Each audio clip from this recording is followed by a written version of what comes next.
I think that STEM for young learners not only should be busy and messy, but it should be fun and hands on.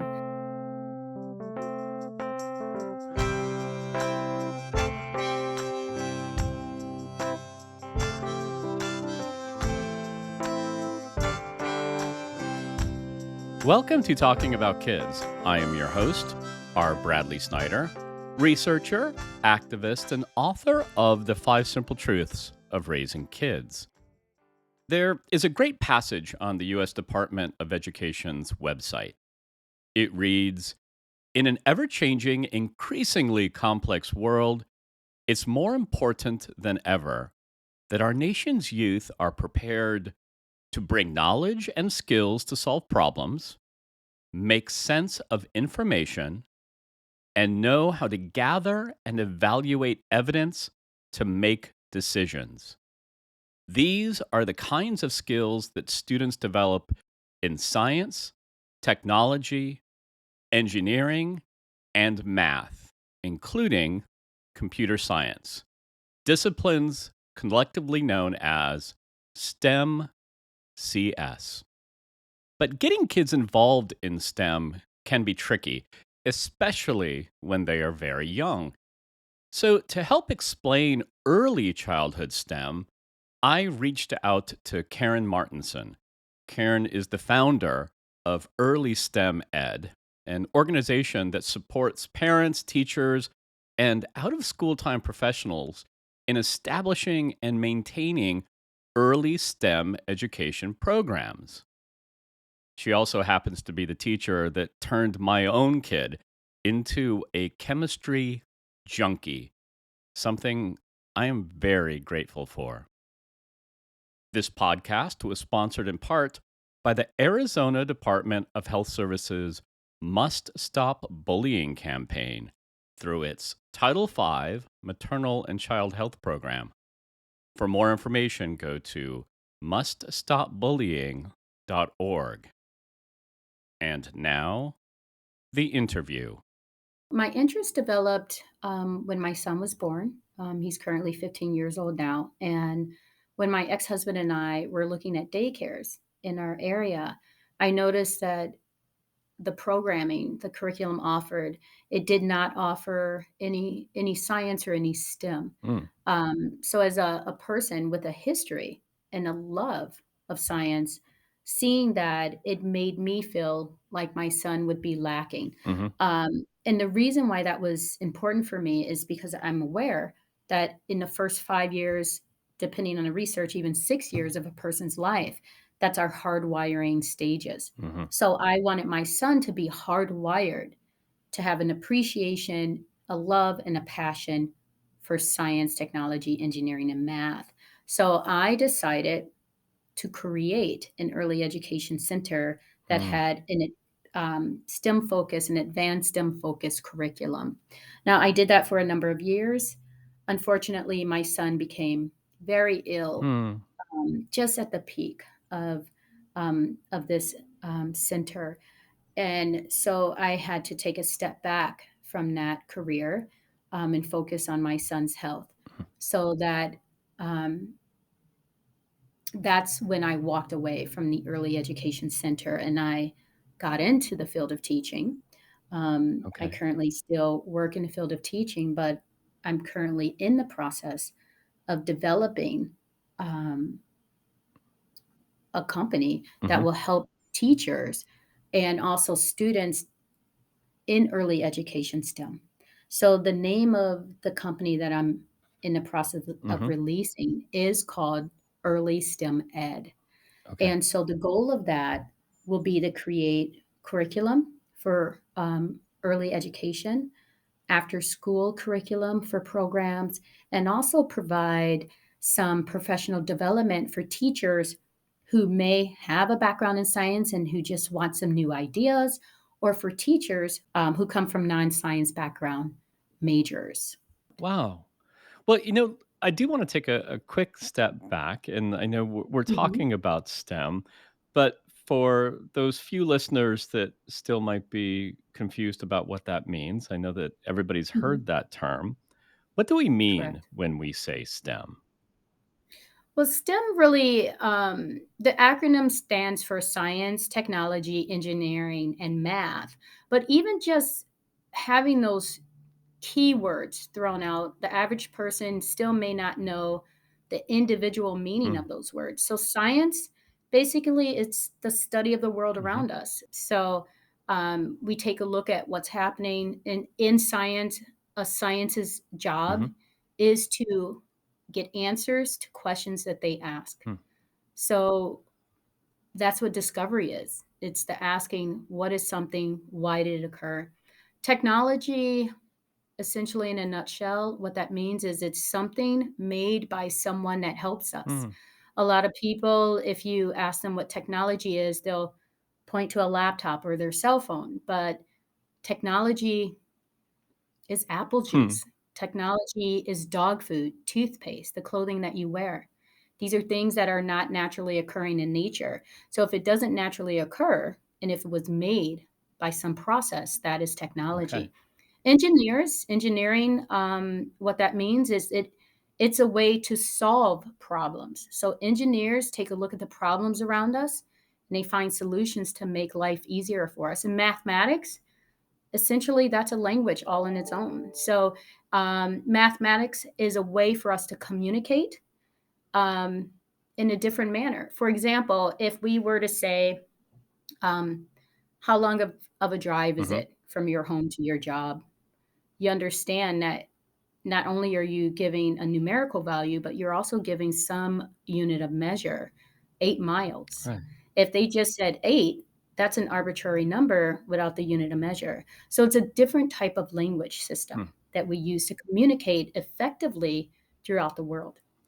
You had mentioned that it was important that your son had a solid foundation in science, Correct. in mathematics. You started out your career, if I'm not mistaken, in science and technology. How did that happen? And then, we heard about your shift into education, but tell me about your own background as a scientist. Sure. So I studied both biology and chemistry in college. I dual majored. I also minored in computers. So upon graduation, I took a job in a research lab and I worked there for a number of years, became lead clinical researcher. So, for example, if there were 7 projects going, I would be in charge of 5. Mm, And so during that time frame, it exposed me to a lot of great skill set in addition to the skills that were picked up while in school. Um, so again, my passion for science has always been there, right. even before going into early education STEM. Look at and I hope that this doesn't sound critical of the current Mhm. education system. I don't mean to be. I, Sure. I recognize that our education system is under a lot of strains, and of course, being a teacher is very, very difficult. And we know that there are Mhm. teacher shortages. But I was surprised to learn that a lot of educators who are in science, technology, engineering, and mathematics classes, that's not their background, Yes, right? So, that is true. There's tons of research out there that has been conducted to show that a lot of the teachers teaching yeah, science they don't have a background and I've read various articles that say as many as 80%, wow, more than half, as high as 80% do not have a science background. So you have non-science related yeah. majors teaching science classes. So the problem with that, and I agree with you about there's a big strain. So we don't want to add negativity to the situation, but um, the problem with teaching something like that, you may not be able to dive Mm, deep when students are asking a question. So, answers to difficult questions from students may be mm, vague in explanation, which doesn't help the student get to the next level. right. So, math and science, these are areas where you need to have a strong foundation if you continue to climb.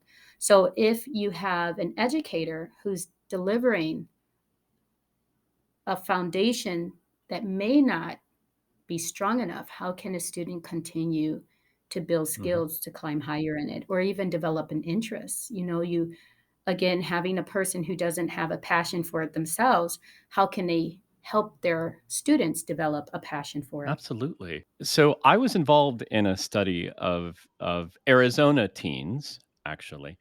Mhm. And one of the questions that we asked them, it was survey research, was what they wanted to make their education better. And one of the things that they said in large numbers was that they wanted to understand why they were being asked to learn what they were being asked to learn. In other words, they wanted their studies to be connected to the world around them and to Mhm. their career and future aspirations. So, how do you think your background, having science and technology as a profession, how do you think that helps you in the classroom and when you're designing curriculum? So this is perfect. And when you even initially started, when you said students want to know why, Yeah. the immediate thought that popped into my head is because it helps them learn about the world around them. Yeah. And I actually introduce that to students in the classroom every single day. And what I do is I introduce real world examples so that they can connect. Right now, we're talking about laws of motion and Bernoulli's principle. Mm, And so I'm helping students understand what happens if you ride your bike and hit a pebble. mm, Now, why did that happen? We also, again, we're discussing Bernoulli's principle today, helping students understand how does a plane stay in the air? mm, And so I gave an activity with a blow dryer and a ball, and I was showing them, why this ball remained in this column of air. And one student said, "Oh, it's just like when you go to iFly." And I said, "It's exactly like that." mm, So it's imperative that we provide those real life examples so that they can get enthusiastic and excited about why they're learning it. If they don't see a connection, then it feels kind of obsolete. mhm, So for me, again, the reason why I'm passionate about science is I learned at a very young age myself that learning science and even math, I was able to answer many of the questions, even if I had to make an inference. And those answers are usually correct because I understand science. yeah. It makes a lot of situations just easier to navigate through. Well, we've been talking about some fairly heady Mhm, concepts here. mhm, Um, and even in your explanation of STEM, that's it's pretty deep stuff. But mhm. lately, you've been going back to your original passion and looking at really, if I'm stating this correctly, looking at really kind of bolstering, reinvigorating STEM education in early childhood education. So, what does STEM look like for really young learners, those preschoolers, those kindergartners? Because to me, I suspect it looks a little bit different than it does with junior hires and high school students. Correct. I think that STEM for young learners not only should be busy and messy, but it should be fun and hands on. It should be a combination of structured periods Hmm. of concept delivery with unstructured, where the students are kind of being allowed to be their own scientist or engineer. The one thing that I've learned about young kids, very Hmm. young children, is they are naturally a scientist. They are natural engineers. They already have an affinity for it. We just need to help them develop that interest further by putting them in the right situation Hmm. that allows them to explore freely, where they gain knowledge from it by an explanation provided by an adult. So, Karen, what do Uh, you mean? Not to interrupt, but I sure. find that um, I find that concept really interesting. So I don't want to get away from it. What do you mean that they're natural scientists, or preschoolers, or kindergartners? They are. So if you ever take a look at a young child, they are the ones opening up the boxes, they're digging in the dirt, they're lifting Mm, the flaps. They wanna know how everything works. They're constantly asking why. And got if it. you remember when I gave you the definition of what a scientist does, Mhm. they are the ones asking why. They are asking questions and they're finding answers to those questions. Young children are always asking why, but Mm. we don't always provide the answer. And that's where the break, that disconnect is happening and allowing them to develop their interest further. Got it. Got it. And Yeah. and you said it's often messy. Explain what you mean by that. By the way, the messy concept is something that actually comes up a lot in the Talking About Kids podcast, but I'd still Sure. like to hear your take on it. Well, what I mean is, again, just going back to young children Mhm. and their way to explore Mhm. something. They're not concerned about how the room looks. They might have objects scattered in one area, scattered in another. They're busy moving. So once they kind of feel like they've had an understanding or they're Mhm. done asking questions, they'll move on to the next thing. That's not always a bad thing. It's Okay. allowing them to explore their space freely and not being afraid to go from one thing to the next. Hmm.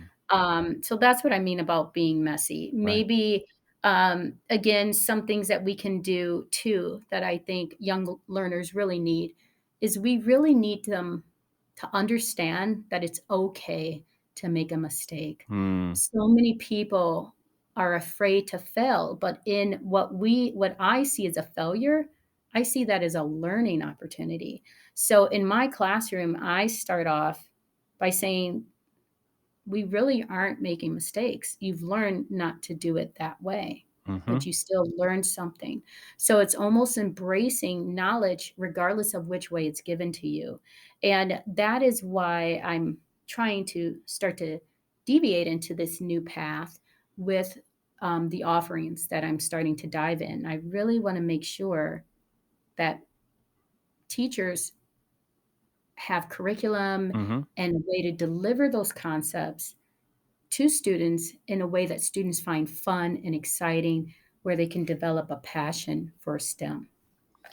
Yeah, I love that so much, and as I mentioned, it's come up again and again in the Talking About Kids podcast that those places where kids can try and fail and try Mhm, again, those places that look messy, but what that we mhm. know that's when the creativity is happening, that's when the Correct. learning is happening, that's when agency is being Mhm. developed and embraced. So for my listeners who may have they might be working in an early childhood classroom or in an early childhood after school or out of school time program, or they might even have very young children themselves, what sort of tips or activities can you leave with them to get the kids in their lives started on this STEM path? Sure. I would say one of the biggest things, again, just kind of looking at the word mistake, make Hmm. sure that we're using the correct phrasing. Mm, Instead of saying, oh, you made a mistake, say, wow, you actually learned something new. mm, Explain that the outcome is okay, that the mistake isn't really a mistake, it's just a different way to look at something. Um, be willing to embrace individuality okay. or unique ways of thinking. Sometimes we unknowingly force children Hmm. to go one single path, the right way. But maybe there is no right way, there's multiple ways. So instead of giving that single vision, let them know that you can take a look at many different angles and come out with many different outcomes instead of expecting one. The other thing I would encourage them, as far as a tip would be, is instead of saying no, Hmm. explain what can be done instead. Maybe explain how. So if a student, or someone with a young child at home, if the child is curious about, um, maybe they want to know how windmills work, Hmm. instead of saying, "Well, honey, we don't have time for that." Maybe sit down, get out a kit, Hmm. and work on it with them. There are multiple kits that people can buy. If not, there are multiple things online that they can do together. So there's always new activities that Hmm. can be found.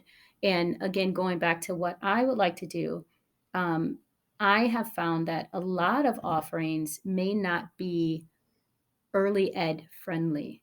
So Okay. my goal is to come in and provide some of those offerings that aren't currently available. I uh, as I've already mentioned in the introduction to this episode, I'm privy to a little bit of what your class looks like. I also know a Mhm, lot about your philosophy for being in the classroom, and you take a very individualized approach, which you just described. mhm, There are some teachers I know that are saying, "Well, I don't have time for that. I mhm. can't be present to the individual needs of my students. I have too many."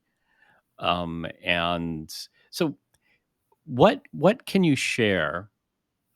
What would you say to a teacher that says, it's just not possible for me to address the individual needs of my students? And agree, I can see how that can be an area of concern, especially if there's a large amount of students in one Hmm. particular classroom. Um, in my history, whenever I've encountered that particular type of problem, I would set up learning stations. Okay. And so it becomes more student led, self guided learning. Okay. And students move at their individual pace. And because they're moving at individual paces, Hmm. it allows the teacher freedom to work with students who might need a little more hands on. Okay. So you could start with a lecture just to Hmm. kind of give them a sneak peek of what the lesson to come will be about, Yeah. then allow them to go navigate through their individual learning stations. And at the end, you can do a wrap up session to close any gaps in understanding that may have been created during that time of individual learning. So that has always been an effective tool to help with the various learning styles in the classroom because again, according to what I've learned, you can Hmm. have up to 8 different learning styles. Right. Um, and And all changing, by the way. Like sure, we're yeah, not locked into one learning style for our entire correct. life or even for an entire lesson. We might cycle through them in the course of a Mhm, single lesson. So correct. I totally understand that. I have to believe that there are those maybe those people who are just starting out working with Mhm. kids that are afraid of the kind of mess and accompanying noise that occurs when this kind of hands-on experimenting and failing is occurring. So Karen, what can we say to those administrators, those bosses out there, so that they can, when they see a classroom and this is occurring and it seems noisy and loud, we need to support our teachers who are encouraging that kind of hands-on messiness. So, what should we say to those administrators whose teachers are have a louder class on the surface? How do we support those teachers? I guess that's a really good question because I suppose an administrator would want to make sure that learning is going on. Right. So as long as the teacher can provide proof that Mm, learning is in place, I would encourage them to allow it to work. That's beneficial for students. Students need to move. Students are loud. They may not always be able to sit for extended periods of time. Even adults right. have problems with sitting for an extended period of time. One thing that I do in my classroom is I do brain breaks, Hmm.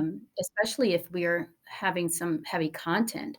I might have my students get up and do jumping jacks or kind of, go around in a circle to burn off energy. And they know that they are also allowed to stand in place if they need to stand and work. So I would say kind of allowing some slack Hmm. um, so that learning is enjoyable. If you are forcing students to work outside their comfort zone, Yeah. regardless of what you give them, will it penetrate? Right. So, I would think as long as they're learning and as long as everyone is safe, then as an administrator, ask yourself, why is the delivery, how it's being delivered, more important to the fact that it's being delivered? Yeah, thank you. That is absolutely the question that I want more administrators and more teachers to ask. Right? I would say that the first time that I was called into a classroom because my kid, in the middle of doing work at her desk, would stand up, and that was a problem. And I had to ask, well, why is it a problem if she's standing Correct. while doing her work? And there's not a good answer for that. I've never heard a good answer why you have to be seated at your desk if you're not disturbing anybody else and you're doing your Mhm. work. Why can't you stand? And of Correct. course, in the workplace for adults, we now have standing desks and we Correct. are encouraged to take breaks. So I think we should afford our kids the same sort of privileges every once in a while. I agree. In fact, I have a very close friend who is a family medical doctor, and he told me last week that sitting is now the new smoking. Hmm. We're sitting too much, Yeah. so our body is starting to have health issues as a result of that. Right. So, again, that's something else you can consider when working in a classroom. We expect our students of young age with tons of energy to sit for hours on end. You know, what effect is that really having on their body overall and their mental health and their physical health? Well, Karen, I want to thank you so much for taking the time to talk to my listeners. Again, I know firsthand the success that you have in inspiring kids to get and stay interested in STEM. So I just appreciate everything that you do. Thank you. And thank you so much for having me on your show. I had a great time talking with you today. That was Karen Martinson. For more information about Karen and her firm Early STEM Ed, please visit talkingaboutkids.com. From there, you also can find out about upcoming episodes, suggest a topic, learn more about me and my books, or submit your questions for future guests. Our theme song is by The Senators. For more of their music, go to thesenatorsmusic.com. And remember, kids are young goats and young children, and the difference is that young goats are easier to manage.